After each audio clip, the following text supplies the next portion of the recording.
पढ़ लिया है। गुड मॉर्निंग दोस्तों। चलिए आज हम लोग पढ़ेंगे रिप्रोडक्शन। चार पार्ट हम लोग रिप्रोडक्शन का 4 पार्ट पढ़ लिया है। अब हम लोग पढ़ेंगे इसका 5वां पार्ट और चैप्टर 1 जो था वह समाप्त हो चुका है और सेकेंड चैप्टर स्टार्ट हुआ है। ठीक है, सेकेंड चैप्टर का नाम है sexual reproduction in flowering plant. ठीक है, तो उसको पढ़ा रहे हैं और या एनसीईआरटी से जो कुछ भी इसमें पढ़ा रहे हैं सभी एनसीईआरटी से है, एनसीईआरटी से लाइन बाय लाइन है। ठीक है, तो चलिए देखते हैं। हम लोग यहाँ तक पढ़ लिए थे, आज पढ़ेंगे हम लोग पॉलन ग्रेन। ठीक है, तो देखिए यहाँ पे पॉलन ग्रेन जो है बाबू, यह पॉलन ग्रेन हिंदी में इसको कहते हैं परागकण। ठीक है, तो इसको कहा जाता है परागकण। ठीक है, एंथर का जो कटा हुआ पार्ट था कल बता दिए थे फिगर बनाकर। अगर कोई ये वीडियो देख रहा है, कोई नया अगर कोई स्टूडेंट है अगर देख रहा है तो वह पिछला वाला वीडियो जरूर देख ले।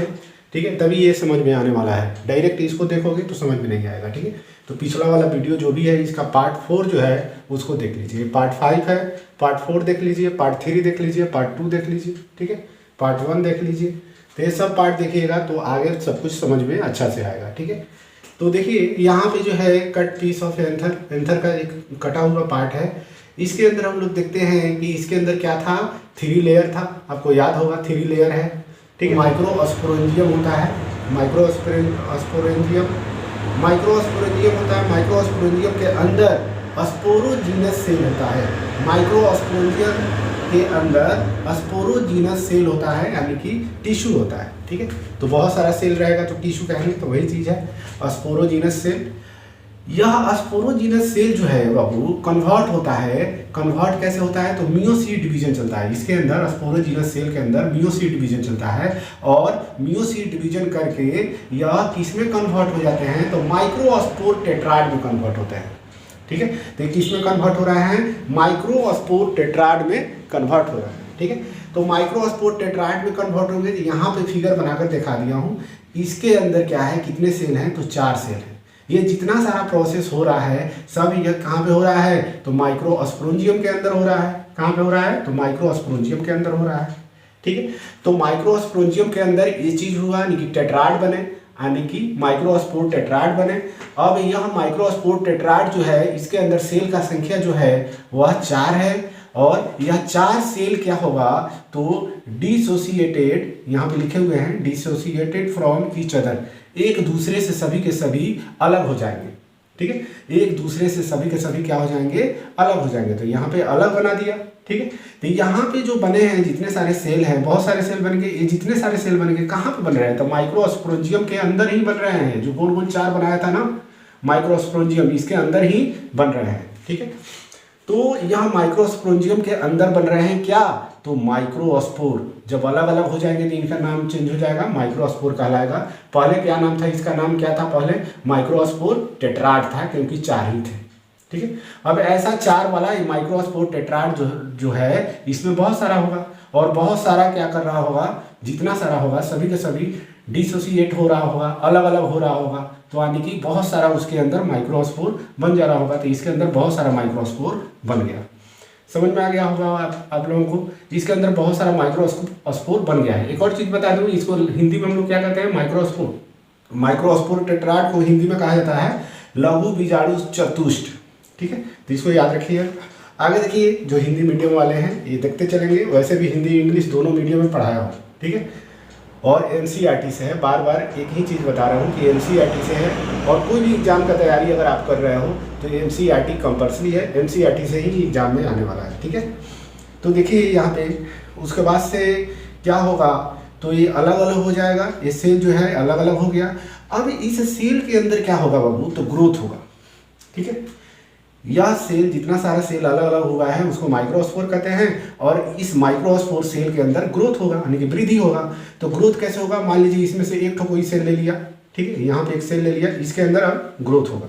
इसको माइक्रोस्कोप से थोड़ा सा बड़ा बना लिया, माइक्रोस्कोप से देखकर थोड़ा सा बड़ा बना लिया। अब यह इसके अंदर ग्रोथ हो रहा है, ग्रोथ होकर इनका स्ट्रक्चर कुछ ऐसा बन जाएगा। इनका स्ट्रक्चर कैसा हो जाएगा, ऐसा हो जाएगा। ऐसा स्ट्रक्चर इसके अंदर कौन कौन सा पार्ट है, तो इसके अंदर देखिएगा, इसके अंदर 2 जो स्ट्रक्चर दिख रहा है इसको वैक्यूल कहते हैं। सेल में आपने पढ़ा होगा वैक्यूल वगैरह के बारे में। ठीक है, तो यह वैक्यूल होता है और इसके अंदर क्या होता है, तो न्यूक्लियस होता है, एक न्यूक्लियस है यहाँ पे, केंद्रक हिंदी में कहते हैं। इसके अंदर जेली लाइक मटेरियल जो होता है उसको साइटोप्लाज्म कहते हैं, उसी का द्रव्य कहा जाता है साइटोप्लाज्म को। आगे देखिए, इसके आगे क्या होगा, जो न्यूक्लियस है यह न्यूक्लियस क्या होगा, बंटने लगेगा। मतलब एक न्यूक्लियस है ना, तो डबल न्यूक्लियस बनने लगेंगे। तो डबल न्यूक्लियस बनने से पहले कभी भी कैरियोकाइनेसिस होता है, लेकिन न्यूक्लियस जब बढ़ता है तो उसको हम लोग कहते हैं कैरियोकाइनेसिस। तो यहाँ पे कैरियोकाइनेसिस हो रहा है। तो कैरियोकाइनेसिस जब होगा बाबू, तो उसके लिए क्या चीज़ आएंगे, वहाँ पे न्यूक्लियस को बांटने के लिए क्या चीज़ आएंगे, तो स्पिंडल बनेगा। ठीक है, उसके अंदर क्या बनेगा, स्पिंडल, जिसको हम लोग बोलते हैं असिमेट्रिक स्पिंडल।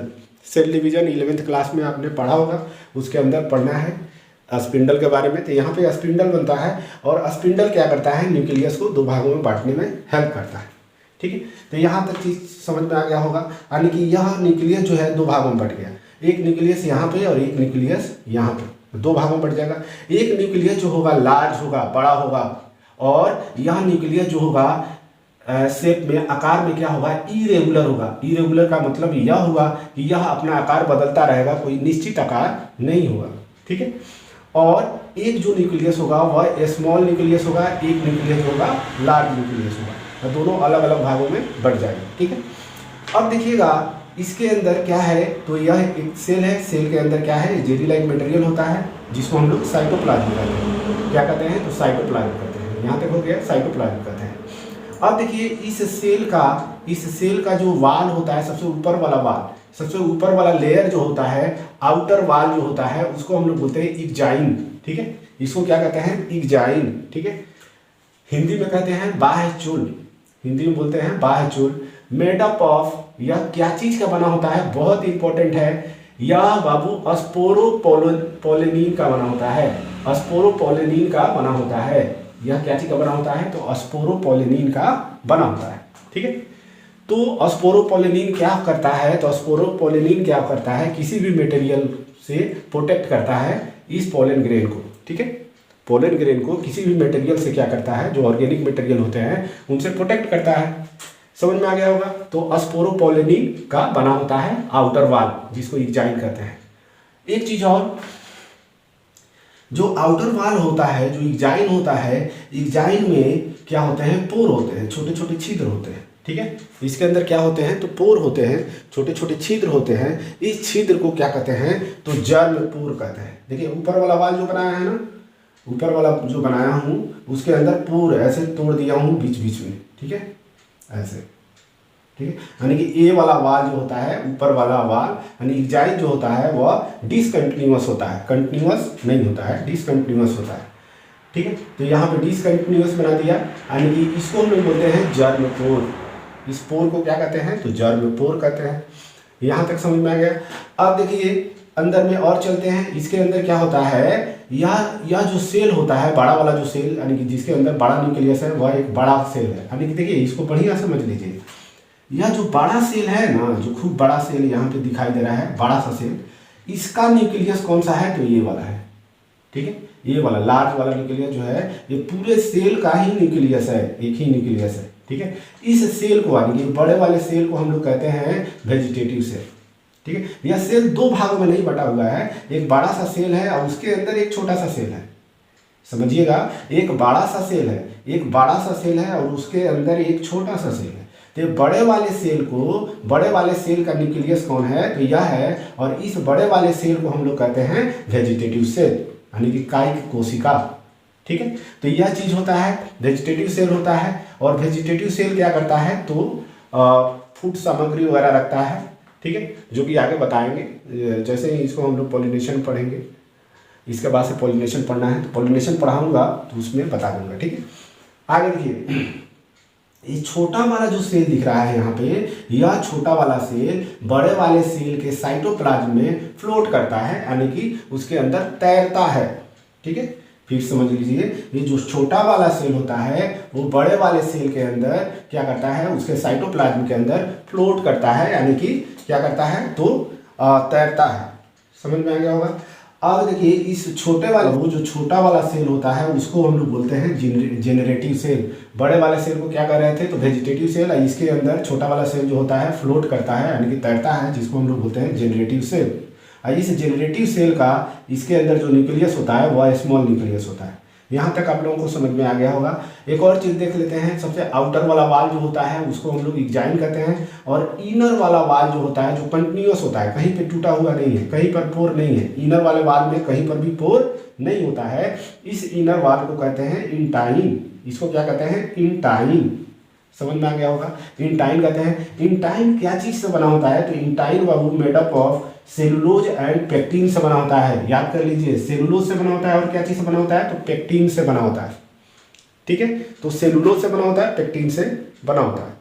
अब देखिए इसके अंदर एक और मेम्ब्रेन होता है जिसको हम लोग बोलते हैं सेल मेम्ब्रेन। इसके अंदर एक और मेम्ब्रेन होता है जिसको कहते हैं सेल मेम्ब्रेन। ठीक है, तो इसके अंदर एक और मेम्ब्रेन होता है और वह होता है सेल मेम्ब्रेन। अब पढ़ा होगा प्लांट सेल के अंदर, ये प्लांट ही हम लोग पढ़ रहे हैं, तो प्लांट एक तरह का प्लांट का सेल है।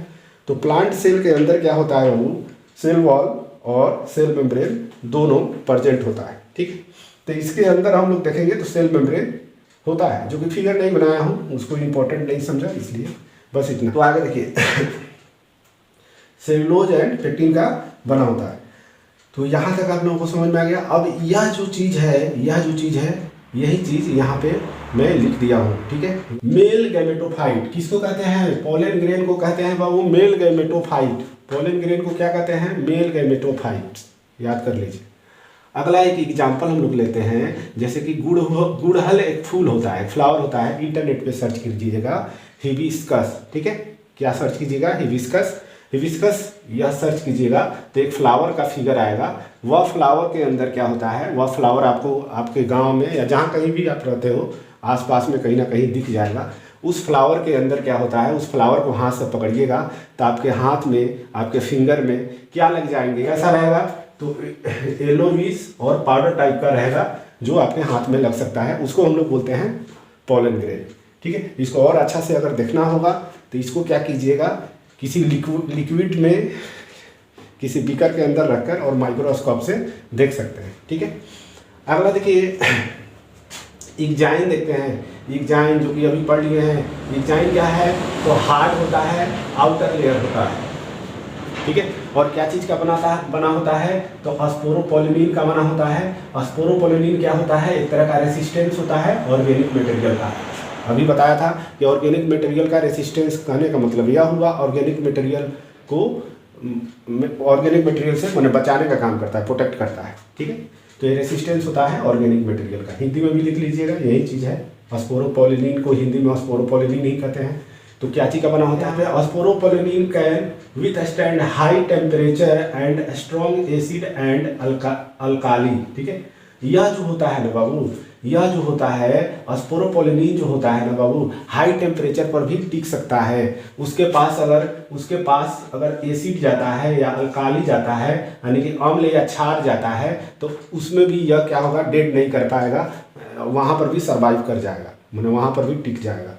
समझ में आ गया, तो यह चीज़ होता है स्पोरोपोलिनिन। ठीक है, अगला जो है जर्म पोर देखेंगे। जो छिद्र था उसको जर्म पोर कहते हैं, और जहाँ जहाँ पे जर्म पोर है, जहाँ जहाँ पे छिद्र है, वहाँ पे क्या स्पोरोपोलिनिन है, तो नहीं है। यहाँ पे स्पोरोपोलिनिन क्या होगा, मौजूद होगा, क्योंकि यहाँ पे वो आउटर वाल है ही नहीं, डिसकंटिन्यूअस वाल है।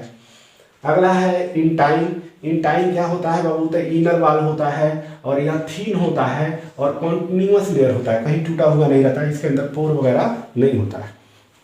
अगला देखेंगे, the cytoplasm of pollen grain is surrounded by a plasma membrane. Cytoplasm जो होता है, इसके अंदर पोलन ग्रेन का जो साइटोप्लाज्म होता है उसको चारों तरफ से कौन घेरा हुआ रहता है, तो देखिए the cytoplasm of pollen grain is surrounded by a plasma membrane.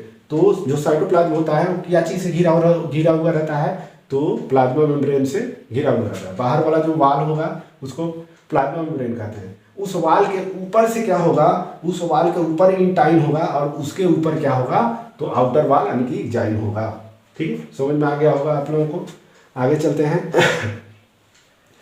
Pollen grain is mature. जब पोलन ग्रेन मैच्योर हो जाता है, जब यंग हो जाता है, तब क्या होता है, यह दो भागों में बढ़ता है। मतलब इस सेल को क्या करता है, सेल के अंदर जो न्यूक्लियाई होता है, न्यूक्लियाई को दो भागों में बांट लेता है, यानी दो सेल बना लेता है। एक होता है वेजिटेटिव सेल और एक होता है जेनरेटिव सेल, ठीक है, जो कि अभी बता दिए। वेजिटेटिव सेल क्या होता है? The vegetative cell is bigger. Vegetative cell क्या होता है? तो बड़ा होता है। Has abundant food reserve and large irregular shaped nucleus. Hindi में लिख दिए हैं, काय कोशिका बड़ी होती है, इसमें प्रचुर खाद्य भंडार तथा विशाल अनियमित आकृति का केंद्रक होता है। इसके अंदर क्या होता है? तो एक बड़ा सा केंद्रक पाया जाता है, और यह जो होता है बाबू, यह जो होता है क्या करता है? तो खाद्य सामग्री वगैरह रखता है, ठीक है। अगला देखिएगा जेनरेटिव सेल। जेनरेटिव सेल क्या करता है? तो जेनरेटिव सेल क्या करता है बाबू? जेनरेटिव सेल क्या होता है? तो यहाँ पे देख लेते हैं, generative cell is the generative cell is a small and float in the cytoplasm of the vegetative cell. वही चीज़ कहे हैं, जेनरेटिव सेल क्या होता है? स्मॉल होता है, और वह कहाँ पे फ्लोट करता है? तो साइटोप्लाज्म में फ्लोट करता है। किसके साइटोप्लाज्म में फ्लोट करता है? तो वेजिटेटिव सेल के साइटोप्लाज्म में फ्लोट करता है, ठीक है। आप लोगों को क्लियर हो गया होगा ये जितना सारा चीज़ अभी पढ़ाए हैं, ठीक है। और इसमें अब कुछ नहीं है, ये एनसीईआरटी ऐसे 12th वैसे कुछ है ही नहीं, ठीक है। आप लोग केवल पढ़ते रहो रेगुलर, आपका पूरा कंप्लीट होता जाएगा, ठीक है। चलिए, एक और चीज़ छूट गया था बाबू, यहाँ पे स्पोरोजीनियस सेल जो होता है, इसी को हम लोग क्या कह रहे थे? पीएमसी, यानी कि pollen mother cell, pollen mother cell. तो ये सब याद रखिएगा, छोटा छोटा पॉइंट, नहीं तो बच्चा सब करता क्या है कि पोलन मदर सेल आ जाएगा, फिर स्पोरोजीनियस सेल आ जाएगा, और एक और बताया था कोई मदर सेल, ऐसा ही कुछ करके एक और बताया था, आप देख लेना पिछला वाला वीडियो।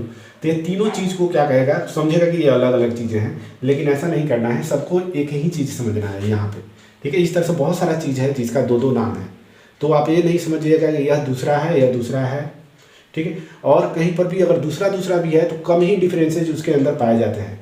अगर जैसे कि मान लीजिए, जैसे हम लोग पढ़ रहे थे, माइक्रोस्पोर जो होता है, माइक्रोस्पोर और पोलन ग्रेन, देखिए दोनों एक ही चीज़ है। माइक्रोस्पोर और पोलन ग्रेन दोनों एक ही सेल से बन रहा है, लेकिन माइक्रोस्पोर जो है यह पूरा तरह से मैच्योर अभी नहीं हुआ है, तो इसका नाम माइक्रोस्पोर है, और यह मैच्योर हो जाएगा तब इसका नाम क्या होगा बाबू? तो इसका नाम हो जाएगा पोलन ग्रेन। तो यहाँ पे मैच्योर हो गया है, और इसका यह स्ट्रक्चर जो है यह है पोलन ग्रेन, तो यह पोलन ग्रेन है। तो यह पोलन ग्रेन का स्ट्रक्चर अच्छा तरह से समझ लिए हैं आज, और यह बहुत इंपॉर्टेंट आज का वीडियो है, ठीक है। इसके पिछले वाले भी इंपॉर्टेंट है, लेकिन उससे भी इम्पोर्टेंट आज का वीडियो है। एग्जाम में यहाँ से क्वेश्चन आता है, ठीक है, यहाँ से क्वेश्चन, डायरेक्ट क्वेश्चन आएगा, कहीं ना कहीं से क्वेश्चन जरूर आएगा, ठीक है। तो देखिएगा, ये जो 12th का एग्ज़ाम होने वाला है 1 तारीख से, ठीक है, 1 फरवरी से जो एग्ज़ाम होने वाला है, उसमें भी यहाँ से क्वेश्चन, 1-2 क्वेश्चन जरूर रहेगा, ऑब्जेक्टिव क्वेश्चन जो है रहेगा जरूर। इन टाइम एग्जाइन जो है, यहाँ से एग्जाम में क्वेश्चन जरूर रहेगा, इसको देख लीजिए। एग्जाइन क्या होता है, इन टाइम क्या होता है, इस लेयर के बारे में देख लीजिएगा। और जो बच्चे अगर नीट का तैयारी कर रहे हैं इस साल के लिए, उनके लिए भी इम्पोर्टेंट एक वीडियो है, उनका रिवाइज भी होते जा रहा है, ठीक है, क्योंकि हम एनसीईआरटी का डिटेल में ही पढ़ा रहे हैं और थोड़ा तेज़ी में पढ़ा रहे हैं, उसको शॉर्टकट करके, ज़्यादा लैंग्वेज के पीछे नहीं चलना है, ठीक है। तो आप लोग केवल चैनल पे बने रहिए और वीडियो देखते रहिए, ठीक है। पोलन ग्रेन देखिए, पोलन ग्रेन जो होता है, इसमें 60% जो एंजियोस्पर्म होता है ना, ध्यान से समझिएगा, 60% जो एंजियोस्पर्म, जिम्नोस्पर्म, ये सब प्लांट का एक स्पेसीज है, एक जाति है, एक समूह है प्लांट का। तो इसके अंदर हम लोग देखते हैं जो एंजियोस्पर्म के जो प्लांट होते हैं तो क्या पाया जाता है, इसके अंदर जो पोलन ग्रेन होता है बाबू, इसके अंदर जो पोलन ग्रेन होता है उसके अंदर 2 सेल होते हैं, 2 सेल होते हैं, ठीक है, 2 सेल होते हैं। एक जो होता है वेजिटेटिव सेल होता है, और दूसरा जो होता है मेल गैमेट होता है, जिसको जेनरेटिव सेल कह रहे हैं। अगला जो है, अगला यानी कि देखिए, अगला लिखे हुए हैं, यानी कि जो चीज़ बच गया, यानी कि 60% एंजियोस्पर्म, तो ये चीज़ हो गया, और इसमें से बाकी जो शेष है, जो रिमेनिंग वाला है, उसके अंदर क्या होता है, पोलन ग्रेन के अंदर 3 सेल पाया जाता है, ठीक है। इसके अलावा जो 40% वाले जो प्लांट हैं, उनके अंदर पोलन ग्रेन के अंदर कितने सेल पाए जाते हैं, तो 3 सेल पाए जाते हैं, ठीक है, जिनमें से एक जो होता है वेजिटेटिव सेल होता है, और 2 जो होता है वह मेल गैमेट होता है, 2 मेल गैमेट्स, ठीक है। तो यहाँ तक आप लोगों को समझ में आ गया होगा। अब पोलन ग्रेन का देखिए एडवांटेज भी है और डिसएडवांटेज भी है। तो सबसे पहले एनसीईआरटी में आपका दिया हुआ है डिसएडवांटेज, क्या क्या दिया हुआ है, तो 2-3 देख लेंगे, इसमें 2-3 दिया हुआ है, उसमें जितना दिया हुआ उतना सब लिख दिया है। डिसएडवांटेज में है देखिए पोलन ग्रेन से होता क्या है ना, देखिए हम लोग सांस लेते हैं, पोलन ग्रेन जो होता है माइक्रोस्कोपिक होता है, बहुत छोटे छोटे होते हैं, ठीक है। पोलन ग्रेन जो होता है बहुत छोटा छोटा होता है। तो जब हम लोग सांस लेते हैं, जब हम लोग ब्रीदिंग करते हैं, तो वह पोलन ग्रेन हवा के द्वारा वह हवा के द्वारा हमारे लंग्स में पहुंचता है और वहाँ पर जाकर एलर्जी कर सकता है।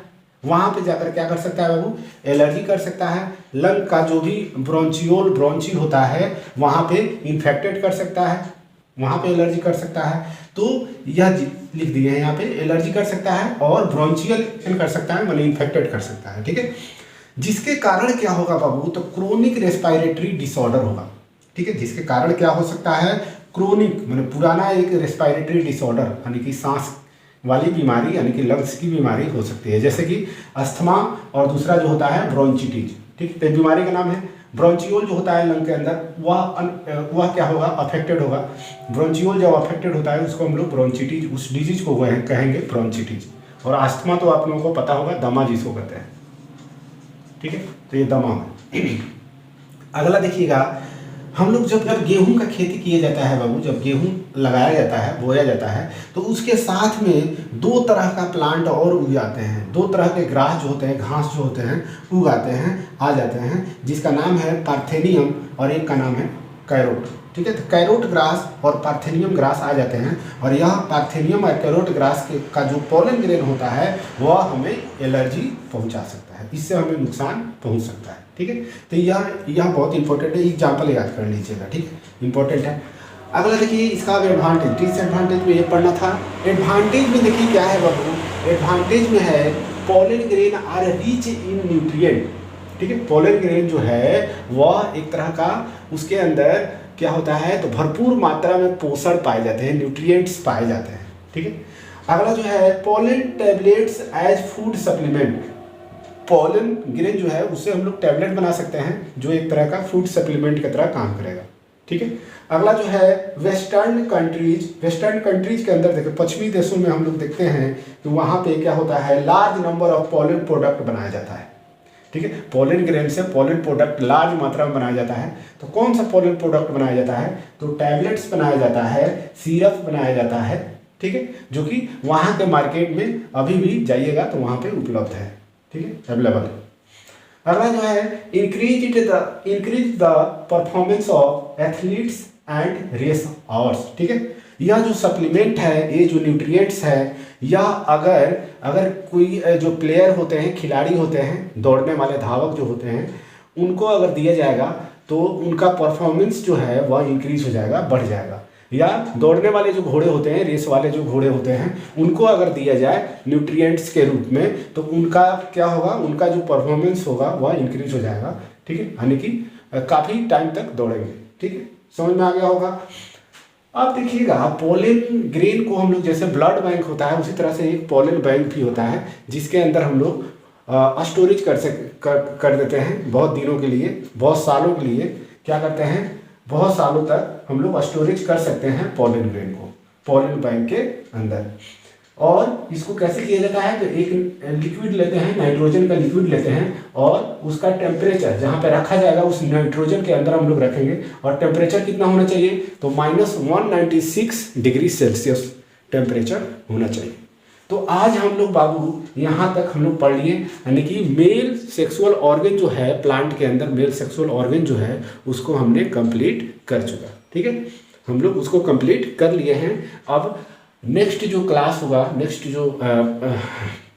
नेक्स्ट जो लेक्चर हम देंगे वह किसके ऊपर रहेगा, तो वह रहेगा फीमेल रिप्रोडक्टिव सिस्टम, ठीक है, प्लांट के लिए, ठीक है। प्लांट का जो फीमेल रिप्रोडक्टिव सिस्टम है उसको हम लोग पढ़ेंगे, यानी कि कार्पेल यानी कि पिस्टिल के बारे में पढ़ेंगे, उसको डिटेल में पढ़ेंगे, ठीक है। तो चलिए, थैंक यू।